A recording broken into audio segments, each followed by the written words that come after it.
What we're going to concentrate on are the facts from the big book of Alcoholics Anonymous. That's our basic text. That's the textbook of AA. That's what we're here to talk about. Now, hypothetically, let me take you back to, let's say, for our purposes, 1947. You walk into an Alcoholics Anonymous meeting, 1947. You're sick and suffering. You're dying from untreated alcoholism. And you stroll in for the first time. Here's basically what you could have expected to happen.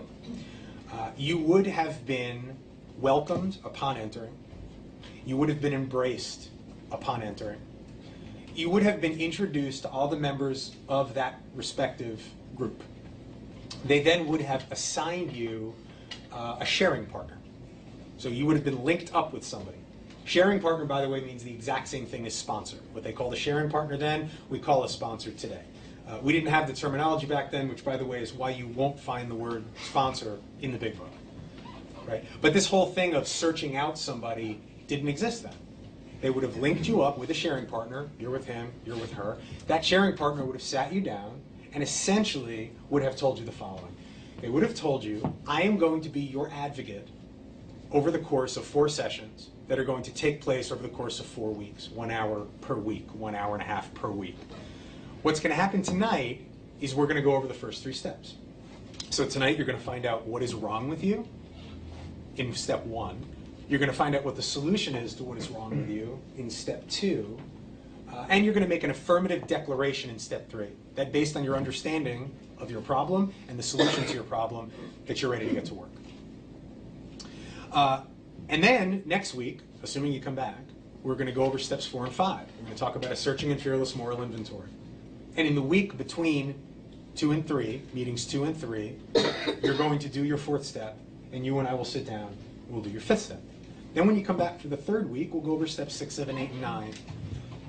In the days between sessions 3 and 4, you will do your 8-step list, and you will begin doing your 9-step amends.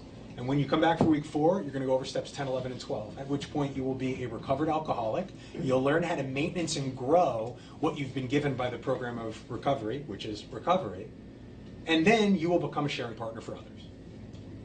And then, of course, at that point, you, the sick and suffering alcoholic, either had an opportunity to stay for that meeting and begin that process, or run like hell, depending on where you were at and what you wanted to do. That is unequivocally what was going on for the first quarter century of Alcoholics Anonymous. For the first 20 to 25 years, that's how this message was carried. That is how this message was developed and put together by our pioneers and by our co-founders, which is another way of saying that's how it was meant to be done. Not how it has to be done, but how it was meant to be done. Now, cut to 2010. You're a sick and suffering alcoholic. You're dying from untreated alcoholism. You wander into an AA meeting for your first time. You may or may not be welcomed, depending on the meeting. They may or may not realize you're a new person. They may have a greeter, they may not. There may be no one looking out for such a thing. There's a very decent chance that you'll wander into the back of the room, find a chair, sit down, and have no idea what the hell is going on. Depending on what kind of meeting it is, and considering that topic and discussion meetings outnumber literature meetings, i.e. big book studies, big book meetings, I think it's like 7 to 1, chances are you'll hear someone's story, which may or may not be interesting to you. Depending on the meeting, they may talk about the 12 steps. You may hear nothing about the 12 steps. Depending on the meeting, they may talk about sponsorship. They may not talk about sponsorship. If they do talk about sponsorship, you may then start the process of wandering around looking for a sponsor. And who knows how long that'll take. When you eventually find that sponsor, it is very possible that that sponsor will tell you that these steps, which you need to save your life, are going to take you upwards of a year or more to work, during which time there's a very good chance that you will relapse or die. I'm not suggesting that's what's going on in every meeting. I'm definitely suggesting that's what's going on in most of them these days. So over the course of those first 25 years, we maintained an astonishing recovery rate in Alcoholics Anonymous. In the last 25 years, we've gone into the dumper in terms of our recovery rates. It's amazing if we can pull off a 5% recovery rate in a given year these days in Alcoholics Anonymous. We're killing more people than we're saving. It's troubling.